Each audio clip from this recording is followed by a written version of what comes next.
多听书没坏处。大家好，这里是纸上清风。奥德赛是古希腊诗人荷马约在公元前8世纪创作的英雄史诗巨制，最近又再次被大导演诺兰搬上荧幕。故事讲的是一场拖了10年的归乡，伊塔卡国王奥德修斯被困海岛，妻子和儿子却正被一群求婚者逼到绝境，众神终于决定放他回来。可他能否穿过海神的阻拦，赶在家园被夺走以前认回自己的身份？故事就从伊塔卡那场失控的宴会讲起。故事发生在特洛伊战争结束近10年后的伊塔卡，岛上的国王奥德修斯仍然没有回来，他的妻子佩涅洛佩守着公宅，儿子忒勒马克斯也已经长大，可家里早就不再像一个国王的家。岛上许多贵族青年认定奥德修斯已经死了，便天天挤进宫里，宰他的牛羊，喝他的酒，逼佩涅洛佩从他们中间另选丈夫，谁娶到王后，谁就可能连这座公宅和伊塔卡的权利一起拿走。佩涅洛佩不肯答应，又不能公开把这些人赶走，他便说等自己给奥德修斯年迈的父亲织完寿衣再谈婚事。他白天坐在织机前不停地织，夜里却把白天织好的部分偷偷拆掉。这个办法拖了3年，后来有女仆把秘密告诉了求婚者，他才被迫把寿衣织完。现在那些人越来越不耐烦，吃喝得更加放肆，甚至当着忒勒马克斯的面商量怎样逼他的母亲嫁给自己。奥德修斯其实还活着，只是已经失去了全部船只和伙伴，被女神卡利普索留在一座遥远的海岛上。卡利普索想让他永远留下，海神波塞冬又因为自己的独眼巨人儿子受伤，一直不肯放过他。众神之中最关心奥德修斯一家的是雅典娜，趁波塞冬不在，他在众神面前再次提起这个漂泊者，也提起伊塔卡正在发生的事。宙斯终于同意让奥德修斯回国，雅典娜则先赶往伊塔卡，帮助他的儿子站起来。他化作奥德修斯一位旧友的模样，走进那座嘈杂的公宅。忒勒马克斯虽然心事重重，仍按待客的规矩把陌生人请到一旁，给他食物和酒。雅典娜告诉他，父亲未必已经死去，一个国王的儿子不能永远坐在家里看别人吃空自己的产业，他应该召集全岛大会，公开要求求婚者离开，然后乘船去皮洛斯和斯巴达，向从特洛伊归来的老将打听父亲的消息。这番话让忒勒马克斯第一次有了方向。宴会上，歌者唱起希腊将士反向的悲剧，佩涅洛佩听得伤心，请他换一首。忒勒马克斯却让母亲回房休息，说宫中的事由自己处理。佩涅洛佩这才发现，儿子已经不再只是一个等待父亲的孩子。第二天，忒勒马克斯召集了伊塔卡多年未开的大会，他当众控诉求婚者侵占自己的家产，也要求他们各自回家求婚，不要继续住在奥德修斯的宫里。求婚者反过来把责任推给佩涅洛佩，还把他白天织布夜里拆线的办法说了出来。岛上的长者有人同情忒勒马克斯，却没有谁真能替他把那些贵族青年赶走。大会最后不欢而散，他只能按照雅典娜的指引秘密找船出海。忒勒马克斯先到皮洛斯询问老将涅斯托尔，又赶往斯巴达。斯巴达国王莫尼拉俄斯告诉他，自己曾从海中神明那里听说奥德修斯仍然活着，只是被卡利普索困在岛上，没有船，也没有同伴。儿子终于得到了一条确切消息，伊塔卡的求婚者也很快得知他出海了。他们发现这个一直被轻视的年轻人竟敢独自行动，便派船埋伏在归途上，准备把他杀死。佩涅洛佩直到这时才知道儿子已经离岛，更不知道他能不能活着回来。就在母子2人都面临危险的时候，众神对奥德修斯的决定终于开始执行。绅士来到卡利普索的海岛，命令他释放奥德修斯。他虽然不愿意，也只能服从。他曾答应让奥德修斯不老不死，可他每天仍坐在海边思念故乡。佩涅洛佩会衰老，伊塔卡也并不富饶，可那仍是他的妻子和他的家。岛上没有现成的船，奥德修斯便砍树、削木、钻孔、捆扎，亲手做出一只木筏。卡里普索给他准备了食物、淡水和衣物，又送来顺风。他在海上航行了许多天，已经能看见菲埃克斯人的陆地时，波塞冬回来了。海神一眼认出海面上的木筏，立刻卷起狂风和巨浪，桅杆折断，木筏散开。奥德修斯被浪头一次次压进海里，刚抓住木板又被甩出去。一位海中女神给了他护身头巾，让他放弃木筏，游向岸边。木筏很快被打碎，他只得独自穿过风浪，礁石和回流几次险些要了他的命，最后他才游进河口，爬上陆地。这个曾经统帅军队的国王，如今赤身裸体，满身盐渍，只能钻进树林，用落叶盖住身体，昏睡过去。第二天清晨，菲艾克斯公主瑙西卡带着女仆来到河边洗衣，姑娘们洗完衣服，正在岸上玩球，一只球落进水里，众人的叫声惊醒了奥德修斯。他从树丛里出来，用带叶的树枝遮住身体。女仆们吓得四散逃开，只有瑙西卡站在原地。奥德修斯知道自己若贸然上前拉住她，只会让她更加害怕，于是隔着一段距离开口求助。他没有诉说所有苦难，只请求一件衣服，并请她告诉自己这是什么地方。瑙西卡叫回女仆，给她食物、油和衣服。奥德修斯洗去泥沙后，整个人显得更加高大端正。为免城中流言，瑙西卡让他稍后独自进城，并告诉他到了王宫应先向自己的母亲王后阿瑞推求助。奥德修斯走进王宫，向王后请求一条回乡的路。国王阿尔卡诺俄斯答应派船送他，却还不知道客人是谁。第二天的竞技会上，有人嘲笑他不像勇士。奥德修斯拿起铁饼远远掷出，超过了所有人的成绩。宴席上，歌者唱起特洛伊战争，也唱到那匹把希腊勇士送进城中的木马。奥德修斯低下头，用衣角遮住脸，一次次把眼泪藏起来。国王看见了，终于追问他，为什么每次听见特洛伊你都会这样悲伤？你到底是谁？又是从哪里飘来的？奥德修斯沉默了一会儿，第一次向这群救命恩人说出了真名。他说自己就是伊塔卡国王奥德修斯，是拉厄尔特斯的儿子。卡吕普索和另一位女神都曾想把他留下，可没有任何富足的异乡能够代替故土。接着他从特洛伊陷落以后讲起，把自己怎样失去12条船、所有伙伴和整整10年，说给王宫里的人听。离开特洛伊后，船队先袭击契科涅人的城市，奥德修斯催大家尽快撤走，船员却留在海边饮酒宰羊，结果遭到援军反击。后来几个探路者吃下莲果，忘了故乡，不肯回船，奥德修斯只得把他们强行拖走。再往前，船队来到独眼巨人居住的海岸，奥德修斯带12名同伴上岸，闯进一座洞穴，洞里堆着奶酪，圈着羊群，主人却不在。同伴劝他拿些食物和羊羔就走，他偏要留下来看看洞主人是谁，也想按当时的规矩得到一份克礼。傍晚，一个高大的不像凡人的独眼巨人赶羊回洞，用巨石封住入口。那块石头重得惊人，里面的人谁也推不动。独眼巨人名叫波吕斐摩斯，是波塞冬的儿子。他听说眼前这些人来自特洛伊，不但不肯遵守待客的规矩，反而抓起2个船员摔死吃掉。第二天早晨，他又吃了2人，才赶羊出门，并把巨石重新堵好。奥德修斯原本想趁他睡着时一剑刺死他，可很快想到主人一死，谁也搬不开洞口的石头，他们仍会困死在里面。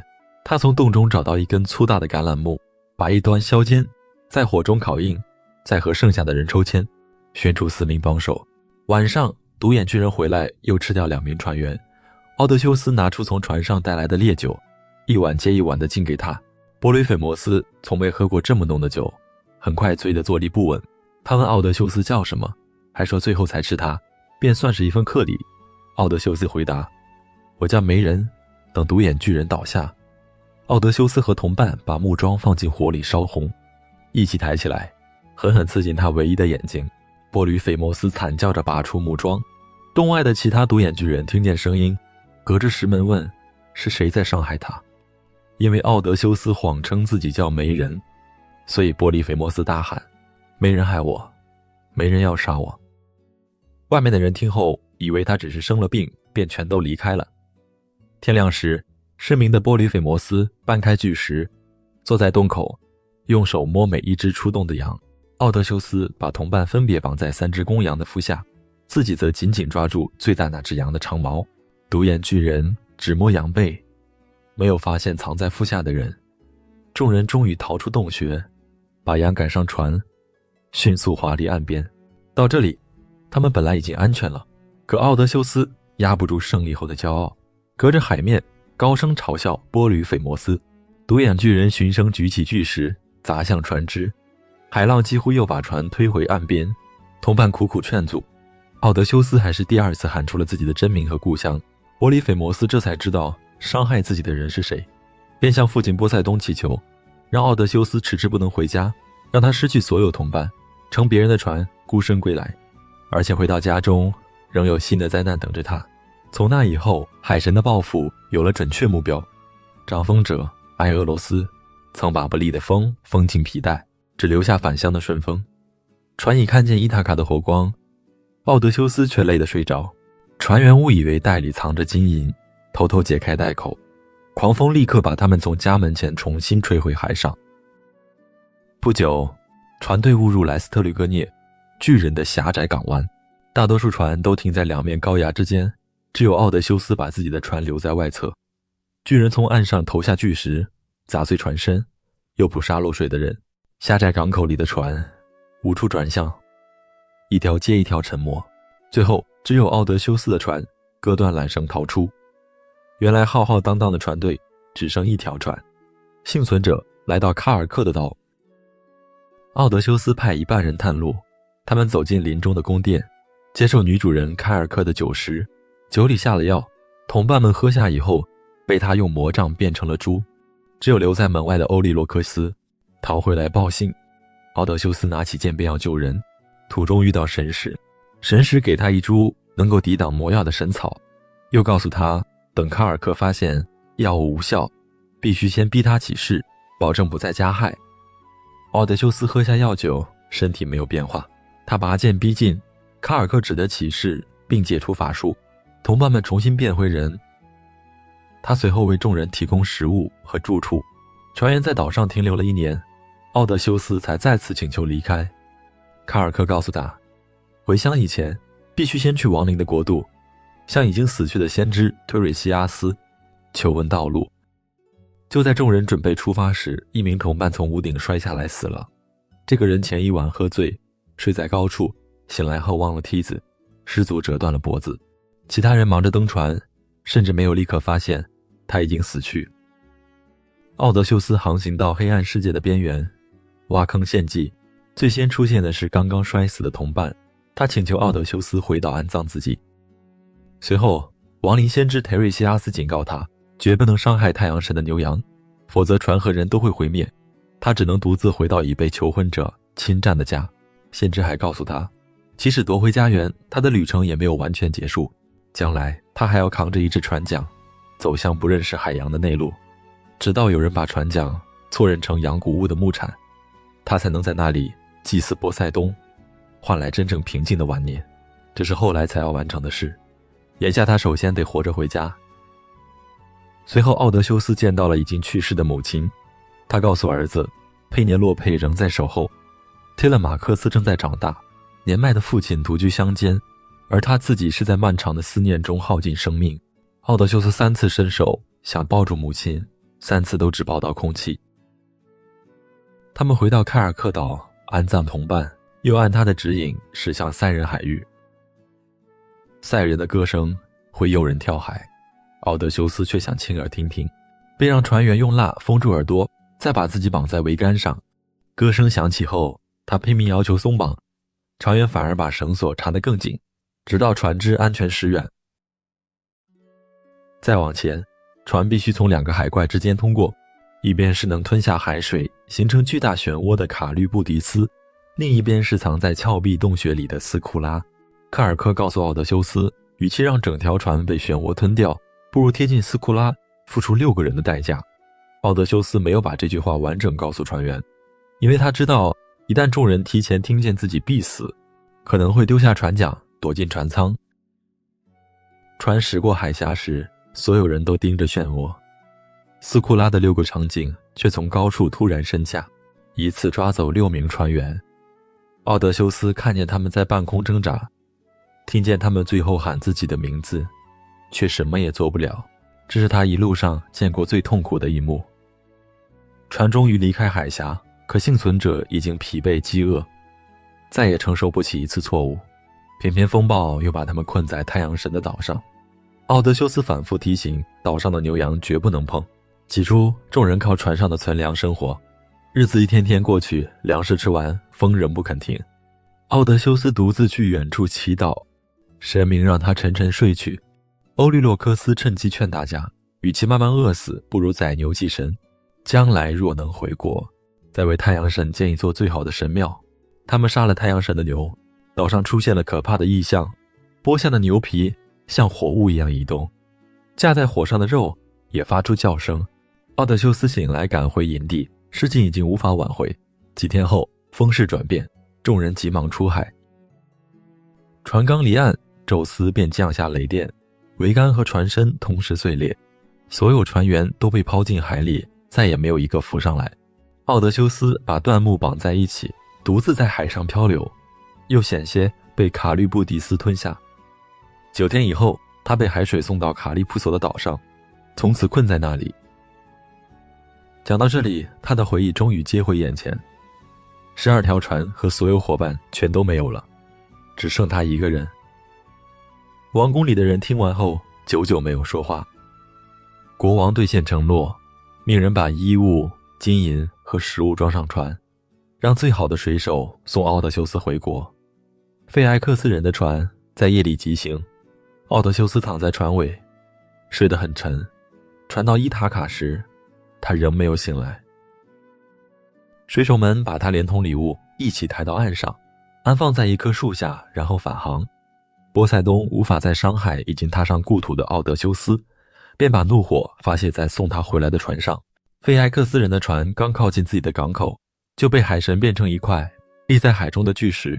从此，这个擅长护送陌生人的族群再也不敢轻易送人远航。奥德修斯醒来以后，望着周围陌生的雾气，一时竟认不出伊塔卡。他甚至怀疑费埃克斯人把自己丢在了别处。雅典娜化作一个年轻牧人来试探他，问他是谁。奥德修斯明明已经回到自己的岛，面对第一个陌生人，仍然顺口编出一套假身份。雅典娜这才显出真身，笑他到了故乡还不肯说实话。他告诉他，宫里的求婚者不但在抢夺财产，还曾埋伏海上，准备杀死他的儿子。奥德修斯听后没有立刻冲进宫门，他和雅典娜把费埃克斯人送的财物藏进洞里，又接受女神的伪装。雅典娜让他的皮肤起皱，头发脱落，身上披着破旧衣服，看上去成了一个年老虚弱的乞丐。接下来他必须先确认谁还忠于这个家，再决定怎样对付人数众多的求婚者。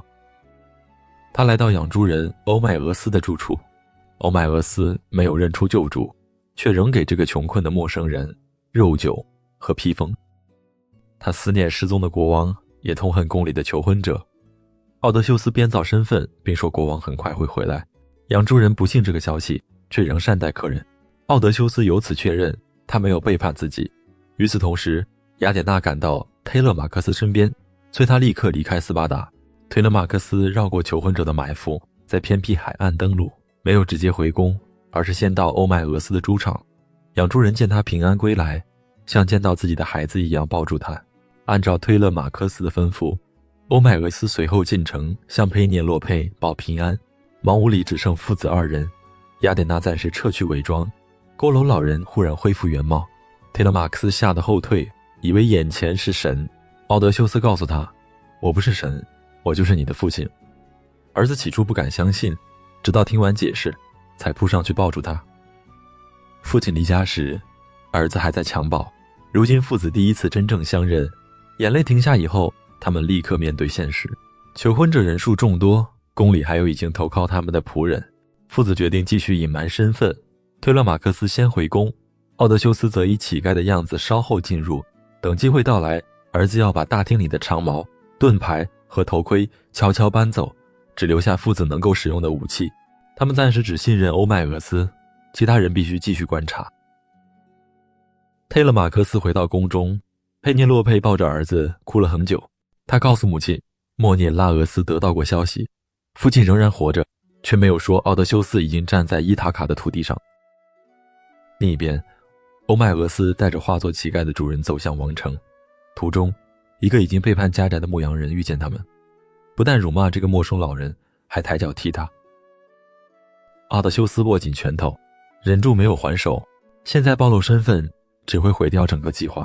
到了宫门外，一条年老的猎狗趴在粪堆旁，它叫阿尔戈斯，是奥德修斯年轻时养大的狗，主人离家以后再也没有人好好照顾它，如今它已经老得站不起来，却在乞丐走近时抬起头，竖起耳朵，轻轻摇了摇尾巴。奥德修斯一眼认出他，只能转过脸藏住眼泪。阿尔戈斯看了主人最后一眼，随即死去。他等了20年，终于在生命结束以前确认主人回来了。宫里仍在大吃大喝，奥德修斯拿着破袋子向求婚者逐一讨食，也借机观察每个人，多数人多少给了一点。最蛮横的求婚者首领安提诺俄斯却觉得受了冒犯，他先讥讽这个乞丐，又抓起脚凳砸在奥德修斯肩上。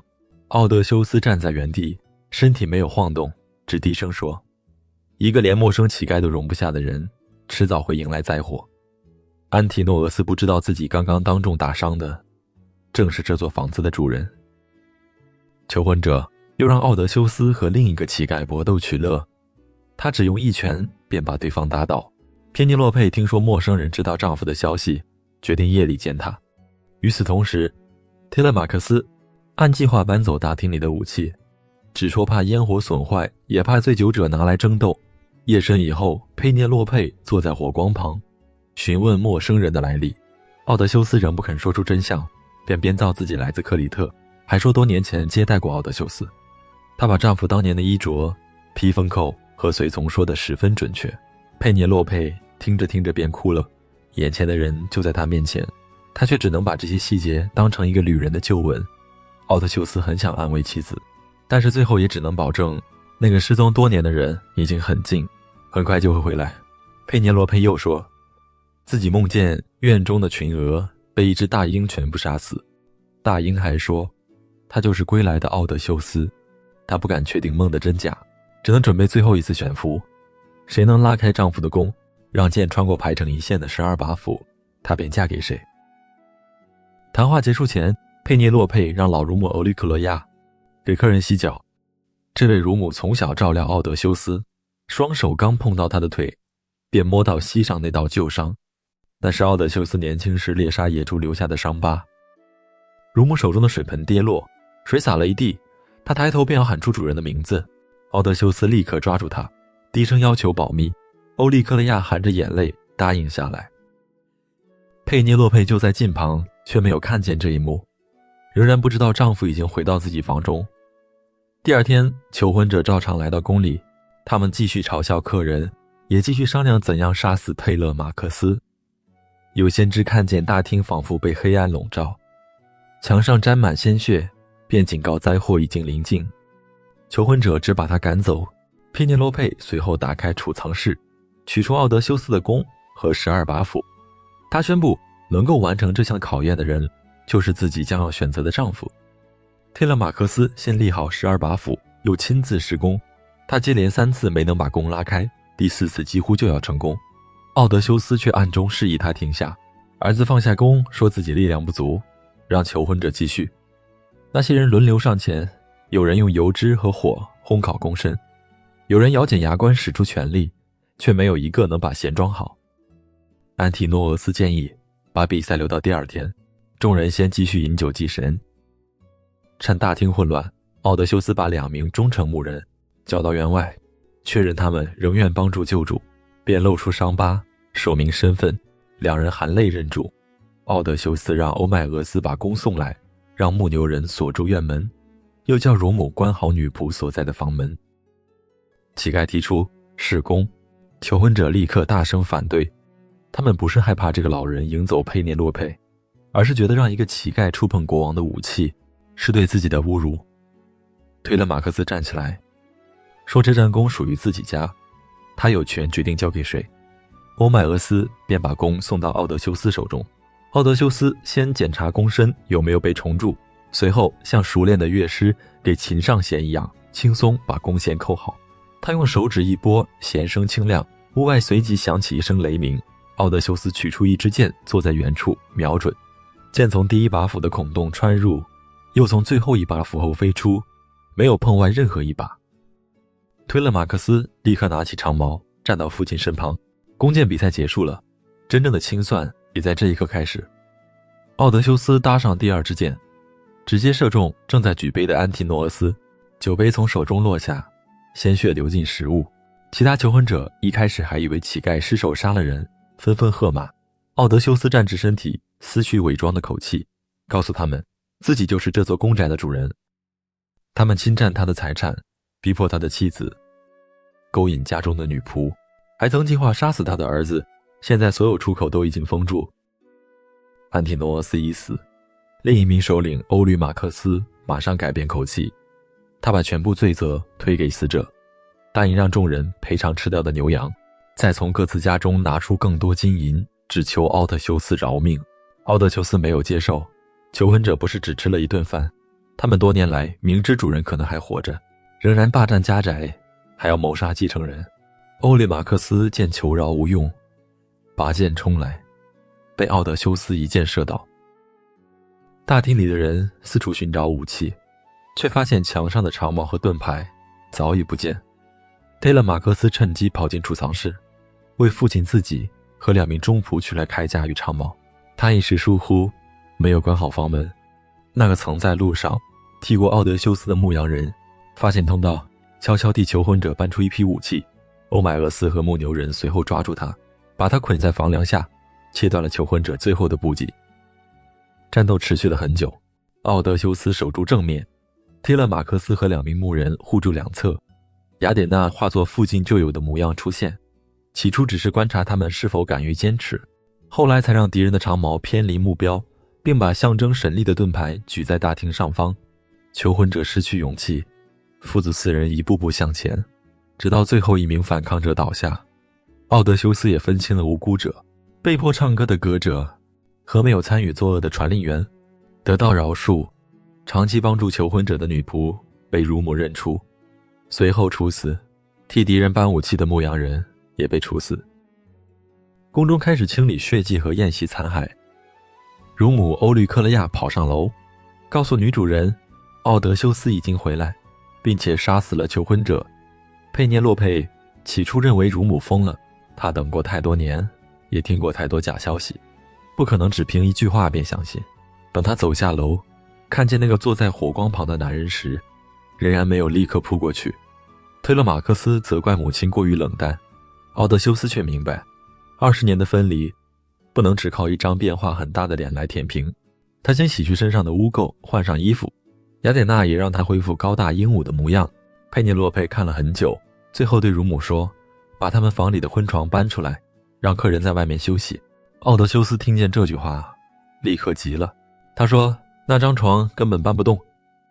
很多年前，他在院中围着一棵活着的橄榄树修建卧房，把树干削成床柱，再一点点做成整张床。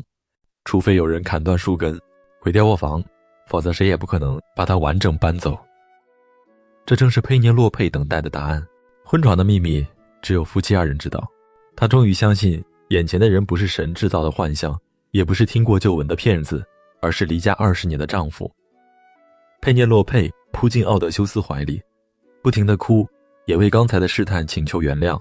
奥德修斯没有责怪他，正因为他始终谨慎，这个家才没有在他回来以前落入别人手中。夫妻2人终于有机会各自讲述这些年的遭遇。奥德修斯说起船队、海怪、亡灵和所有死去的同伴，也把先知留下的最后预言告诉妻子。将来他还要带着船桨走向遥远内陆，祭祀波塞冬，那是今后的责任，不是眼前的路。眼前他还要去见一个人，独居乡间，为儿子哀伤多年的老父亲拉厄尔特斯。天亮前，奥德修斯带着儿子和2名中仆离开王城，来到父亲的农庄。拉阿尔特斯穿着破旧衣服，正在果园里劳作，整个人因为长期悲伤显得衰老不堪。奥德修斯本想先试探父亲，便假装自己曾在外地接待过他的儿子。老人听见奥德修斯的名字，抓起尘土撒在头上，痛苦的几乎站不住。奥德修斯再也无法继续隐瞒，抱住父亲，告诉他儿子已经回来了。拉厄尔特斯人要证据，奥德修斯露出野猪留下的伤疤，又说出父亲小时候答应送给他的梨树、苹果树、无花果树和葡萄藤，只有父子知道的记忆，终于让老人相信。妻子用昏闯认出丈夫，父亲用伤疤和果树认出儿子。奥德修斯失去的家庭身份一层层回到了身上。宫中的死讯已经传遍伊塔卡，求婚者的亲属聚集起来，有人认为那些年轻人自己作恶，死有余辜，也有人坚持为他们复仇。安提诺俄斯的父亲带头拿起武器，率人赶往农庄。奥德修斯、特勒马克斯、欧迈俄斯和牧牛人再次披甲，连年迈的拉厄尔特斯也握起长矛。双方一旦开战，宫中的清算就会变成伊塔卡无休止的亲族仇杀。战斗开始后，拉厄尔特斯投出长矛，杀死了带头复仇的人。奥德修斯正要继续追击，雅典娜的声音从上空传来，命令双方立刻停手。宙斯也降下一道雷电，落在奥德修斯前方。雅典娜提醒他，若还要追杀下去，连宙斯也会震怒。奥德修斯停下脚步，求婚者的亲属也放下武器。女神让双方接受和平，伊塔卡终于没有再用一场新的复仇延续旧日的罪。10年前，奥德修斯从特洛伊出发，只想带着船队回家。10年后，他失去了所有同伴，也失去了母亲，却终于夺回了被侵占的公宅。推勒马克斯不再是只能等待父亲的少年，佩涅洛佩也不必再坐在织机前拖延婚期。至于先知所说的内陆旅程，仍在奥德修斯未来的生命里等待着他。奥德赛的故事停在伊塔卡恢复和平的这一刻。奥德修斯站在自己的土地上，身边是父亲和儿子。山下的公宅里，佩涅罗佩正等他回去。感谢收看这一期的节目，如果您觉得视频不错，别忘了点赞、订阅，支持一下。我们下期再见。